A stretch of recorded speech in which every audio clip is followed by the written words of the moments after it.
এই একটা কোয়েল পাখি আমাদের বেঁচে আছে। সবগুলা কোয়েল পাখি কিন্তু বিড়াল মেরে ফেলেছে, আর কয়েকটা ছিল ওগুলো জবও করলাম। গত পরশু দিন জব করছি না তামিম?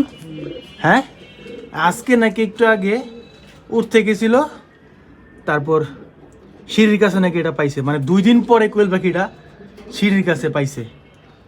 হ্যাঁ, খুবই ক্ষুধার্ত আছে বর্তমানে কোয়েল পাখিটা, মানে এত, মানে 2 দিন পরে কোয়েল পাখিটা পাইলো। এই কোয়েল পাখিটা তাহলে কোন জায়গায় ছিল আল্লাহই জানে। অনেকগুলো কোয়েল পাখি বিড়াল মেরে ফেলেছে, লাস্ট 10টা না 15টা ছিল, ওটা জব করলাম। আর 2 দিন পরে এটা মানে বিড়াল থাপা দিয়েছিল না, বিড়াল হাত থেকে বাঁচার জন্য হয়তো বা কোনো জায়গায় লুকা ছিল। তো 2 দিন পরে আজকে এই কোয়েল পাখিটা তামিম পাইলো। তো আমাদের কোয়েল পাখি কিন্তু খোপে আর নাই, জাস্ট একটা কোয়েল পাখি আছে। হ্যাঁ, তো এটা আমি বলছি যে ভাই এটা রেখা দেবো, আমাকে ঠিক আছে একটাই তাহলে পালো। তো একটাই কোয়েল পাখি আছে আমাদের, আর নেই কোয়েল পাখি, তো একটার আমি যত্ন করবো।